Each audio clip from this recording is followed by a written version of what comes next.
Hi, I'm Max Keiser. This is the Keiser Report.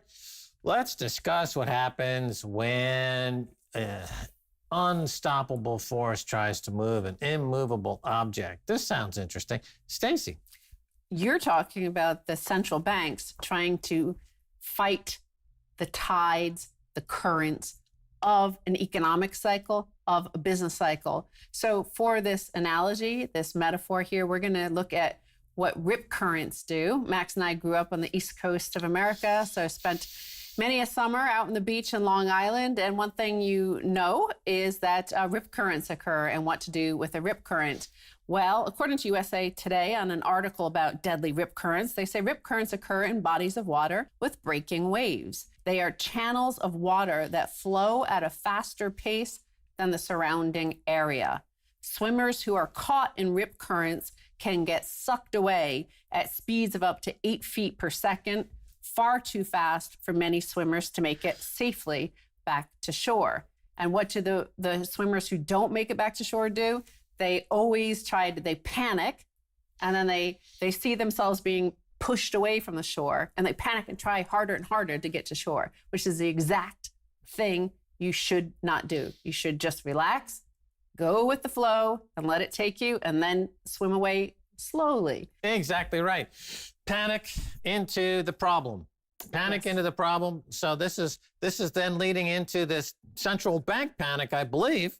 Yes, so since 2008, we've seen central banks panic, and everything they do seems to just fight the tide, fight the flow. Like back in 2008, they fought the bankruptcy of many of these banks. That's the business cycle. If you lend recklessly and your debtors can't pay, the creditor goes out of business. That's what happens. You both go out of business. Well, they fought that. And why people who fight the current die, in this case of a rip current, why they die is because of exhaustion. And this is what we see in our economy is exhaustion, nonstop deflation that keeps on happening because the economy is exhausted because of all the misallocation of capital that has happened constantly because the Fed and other central banks are so determined to fight the current of the bad debts, of just basic business cycles. So we have situations like Bank of England says banks will need 6 months to prepare to have fun staying poor. This, of course, is a Bitcoiner tweeting this about a CNBC headline, which reads, Bank of England says banks will need 6 months to prepare for negative rates. Right. So what's been going on for the past 20 years? What's the force of nature that banks have tried to stop from occurring? And that is a bond market sell-off. Right? So the economy is like nature, like life is cyclical. And cyclically speaking, sometimes bonds go up, sometimes bonds go down. We used to have what are called the bond vigilantes back 20, 25 years ago, and they would be a check as part of the checks and balances that would stop governments from spending too much money. But what governments figured out, along with these central banks, is that if the government keeps printing money and the central bank keeps buying it back, monetizing debt, then they don't have to worry about the bond vigilantes, and they never have to worry about bond prices going down ever again. In fact, bond prices in the UK hit a 300-year high recently, and bond prices in America have hit an all-time 240-year high. So when you try to stop the cycles of nature building or to stop that flow, eventually you have a catastrophic collapse. And that's what we're anticipating in the very near term, because ultimately you can't stop the sun from rising. You can't stop bonds from seeking their normalized rates of return. But they're going to try. And negative interest rates is just the latest tool to stop the bond market from seeking its actual equilibrium price. And it means gutting the value of the paper money even more. And this is why the commodity market is now entering a secular bull market. This is why Bitcoin's near an all-time high. And this is why gold has been better than usual, but that's another problem. They've had a huge, massive down days in gold as well, because it's about perception management. What the lifeguards are, that the Federal Reserve is, the central banks are, what they're supposed to be the ones that rescue you when you get into trouble. They're supposed to tell you, don't fight the current, just go with the flow. Instead, they're saying everything is fine. don't worry. And what they should be telling you is this is a disaster situation. Let's just let it rinse out, let it just go with the flow. They're telling you to do the exact opposite of what you should do. And that's through the perception management of interest rates, of gold and silver, well, gold prices in particular, gold prices and interest rates should be telling you, those are the warning signs. Like, when you go to Jones Beach in New York and Long Island, there will be signs up, danger, rip currents, likely to happen today because of certain conditions. So that's what the Fed should be telling you. They should be able to tell this with the velocity of money, with the quantity of money. All these sort of things tell them that certain days, certain times, certain periods, certain years, as we are in like this past decade, that there are certain rip current situations there, dangerous situations. And what we learned from the GameStop Wall Street bets scandal is that there is such a thing called naked short selling. There's a lot of denial of the existence of naked short selling or the existence of counterfeit sell orders to jack or force the price of something down. In the case of gold, we see it categorically, unequivocally happening all the time. Dealers print counterfeit sell orders to bang the price down because they want to help banks when they go into negative interest rates and to try to manage this bond market from having any real price discovery, because that would mean all the banks in the United Kingdom and America would have to finally admit that they are insolvent. Well, you mentioned denial, but denial doesn't have rip currents. It has a rip tide because the tide flows into the river. So, right, denial. Okay. It's not just a river in Egypt.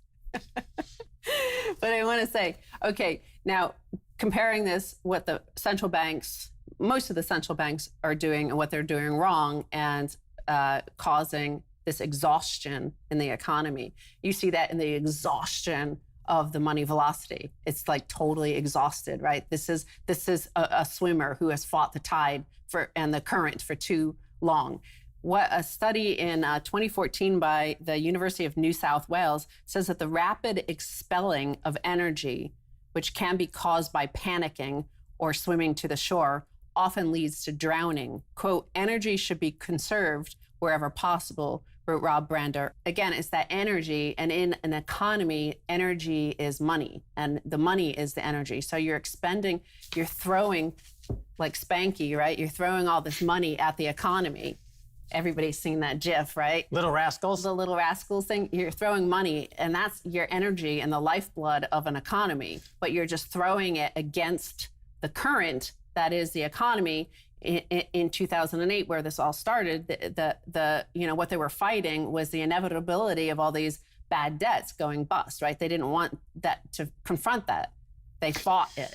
Right. There was something called the gold standard, and that was a way to keep order in the global economy, and occasionally countries would get way overextended, and then they'd have to rebalance vis-a-vis the gold standard. Yes. Then we went off the gold standard, we went on a fiat money standard that was backed by gold until 1971. Then it became all fiat money backed by other fiat money, and that's when central banks went absolutely crazy and started to believe that they could control the economy by printing money and buying back their own debt. Now, 40 years later, we're at the breaking point because money velocity shows that the economy has died.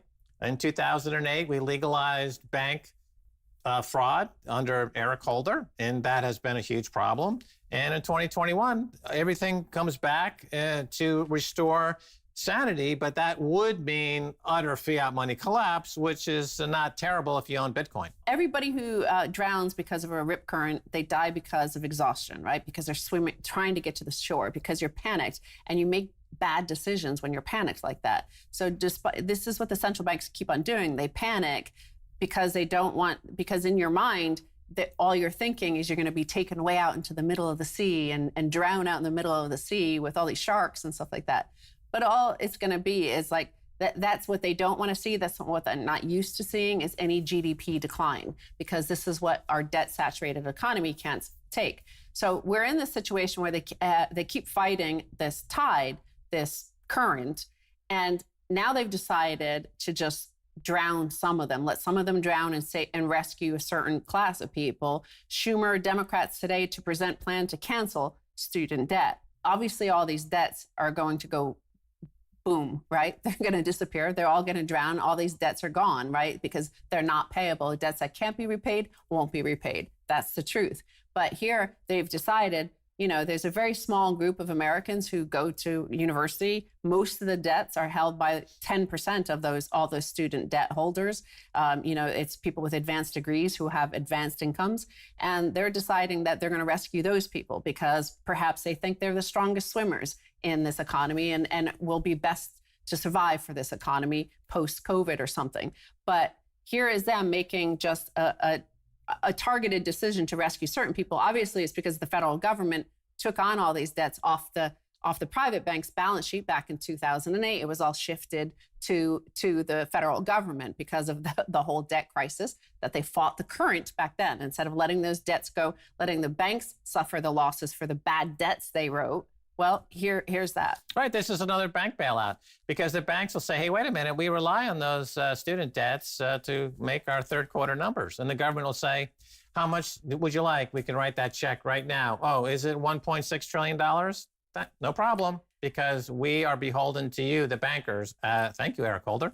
In fact, the taxpayer owns something like $1 trillion of that $1.6 trillion. The other $0.6 trillion is owned by private banks. But that's what the point to make here is the huge cost is going to be borne by taxpayers. So all these administrators of all these overpriced universities selling junk degrees, they're like civil servants being paid hundreds of thousands of dollars. Some of these people are on $500,000, $1 million a year, and they're just civil servants, essentially, because they're being paid now by the taxpayer for these bogus degrees that don't even help anybody get anything beyond a job at Starbucks. Right. It's not capitalism. It's the court of Louis XV, and whoever curries favor with the king, in this case, the Harvard, Yale, and Princeton, will get the royal bailout.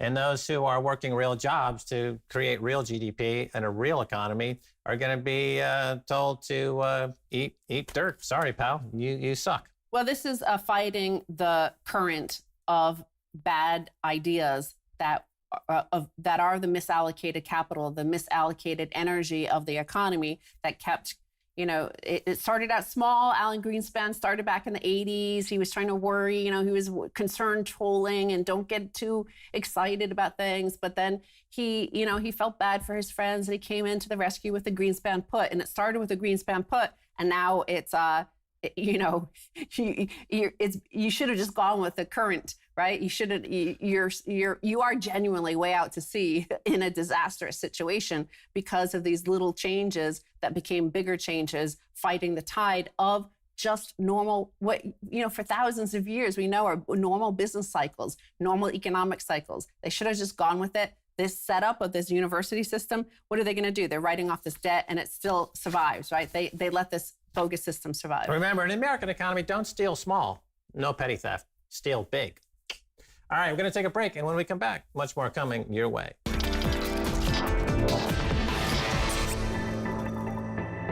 Welcome back to the Keiser Report. I'm Max Keiser. Time now to return to our conversation with Mike Maloney of goldsilver.com. Mike, welcome back. Thanks for having me, Max. It's great to be here. Great to see you and Stacy again, too. Well, let's talk gold and silver. So we've got everything people buy silver and gold for happening with the money markets in terms of the expansion of M2. Money supply is increasing dramatically last year in the U.S. as lockdowns closed the economy. So what do these tell us about the numbers here? What's going on? If I look at the charts, I see the M2 looks like the hockey stick explosion.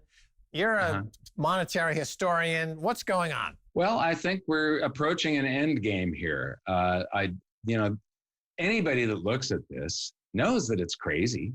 This is unsustainable. The currency creation has exceeded my wildest nightmares.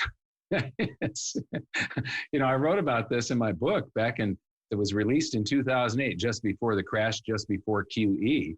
And I said this was going to happen, but this is far, far beyond what I was expecting.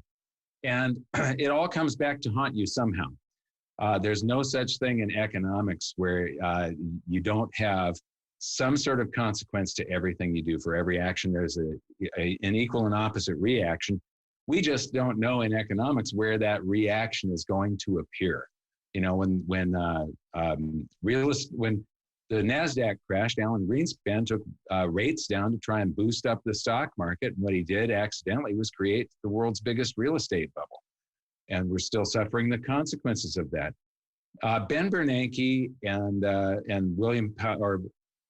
Chairman Bernanke and Chairman Powell and Yellen have caused the greatest wealth transfer in history from the average person to the richest people on the planet. Whenever they create all of this new currency, that currency finds its, they create dollars and then they buy something with them to get them into circulation. That's the Fed's balance sheet. So they're counterfeiting currency into existence, buying stuff, and that usually ends up in the stock market. You can see this tremendous correlation with the increase in the currency supply and where the stock market goes. So that wealth is diluting the currency supply, transferring purchasing power from the average person to Bill Gates and Jeff Bezos. And it's immoral. It's immoral in the first place to steal. And that's what the Federal Reserve and all other central banks do whenever they create currency. They're counterfeiting something that had no cost or effort into creating it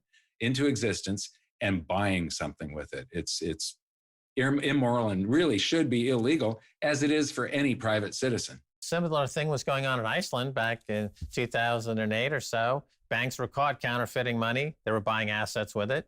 Finally, the law caught up to them, and they were all severely punished and going to jail. And the country suffered horribly, and they had to rebuild from scratch. But morally, they at least had the sense that something was being done to punish the criminals. Here in the United States and elsewhere, we seem to applaud the criminals and give them huge bonuses.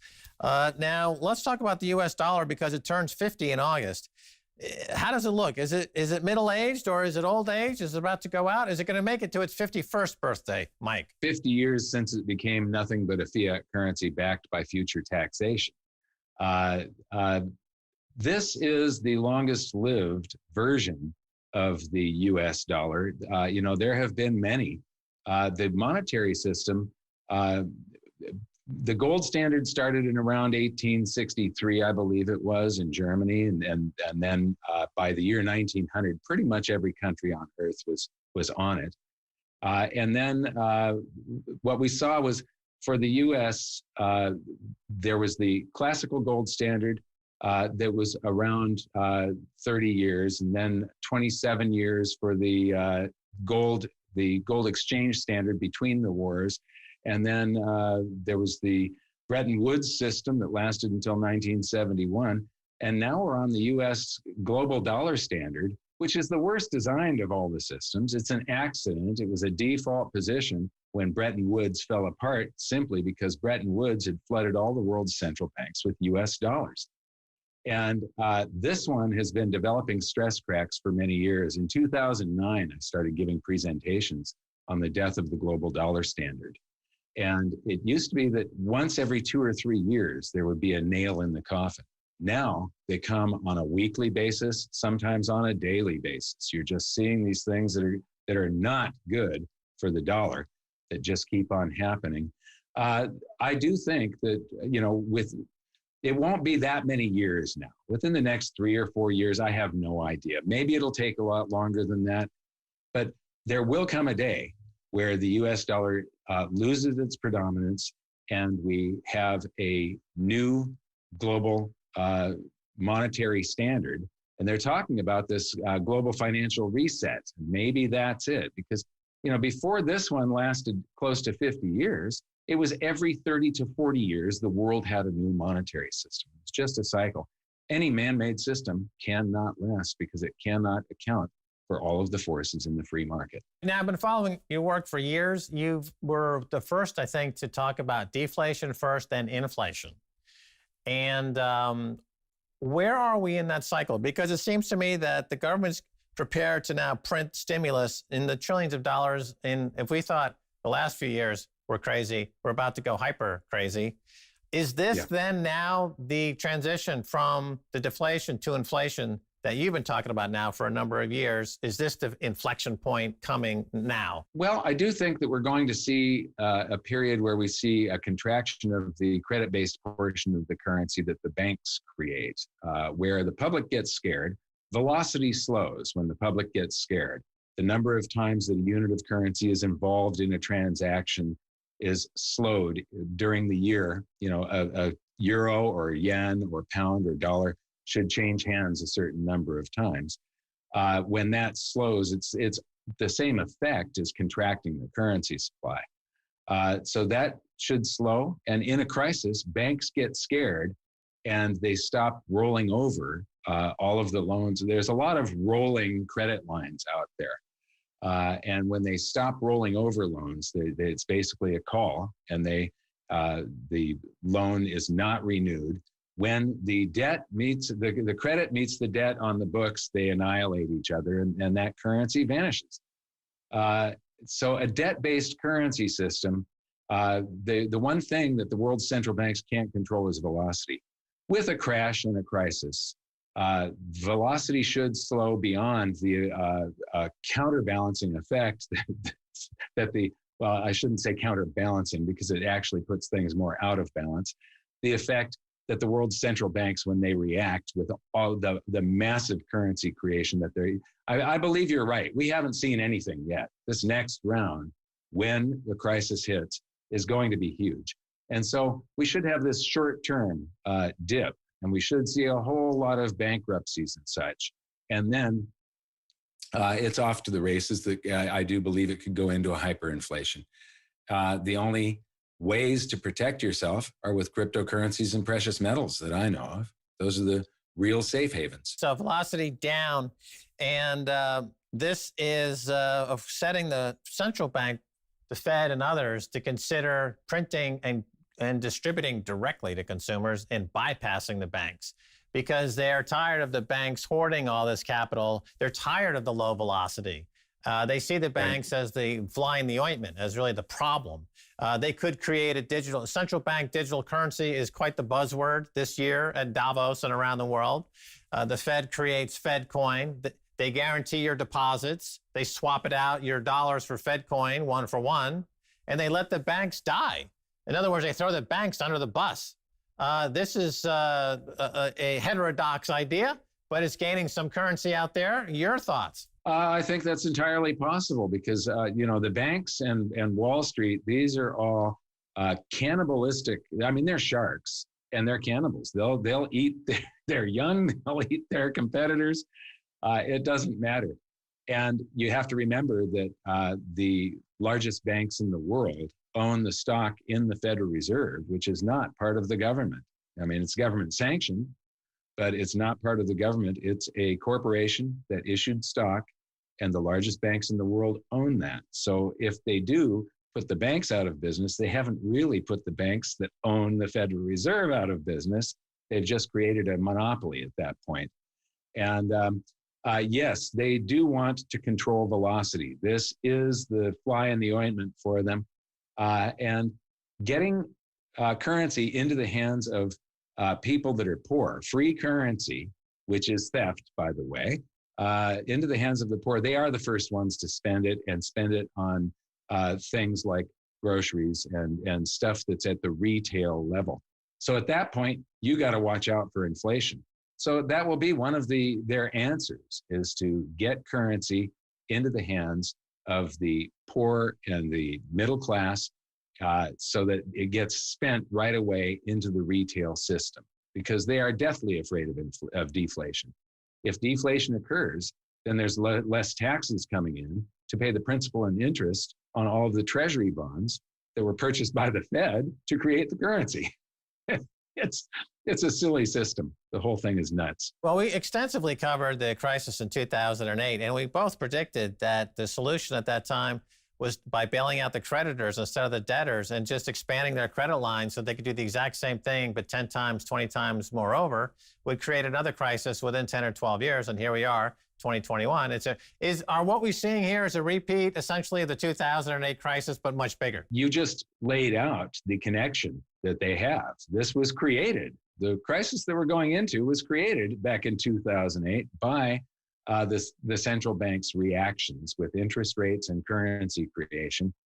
And I see it as one crisis, sort of like a hurricane with an eye in the middle of the hurricane. We've been in that eye for, over a decade now.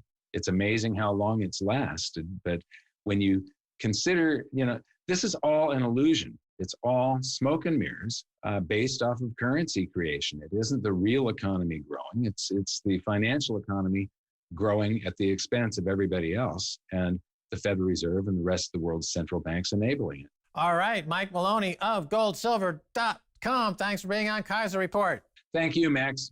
And that's going to do it for this edition of Keiser Report with me, Max Keiser, Stacy Herbert, and our guest, Mike Maloney of goldsilver.com. Until next time, bye, y'all.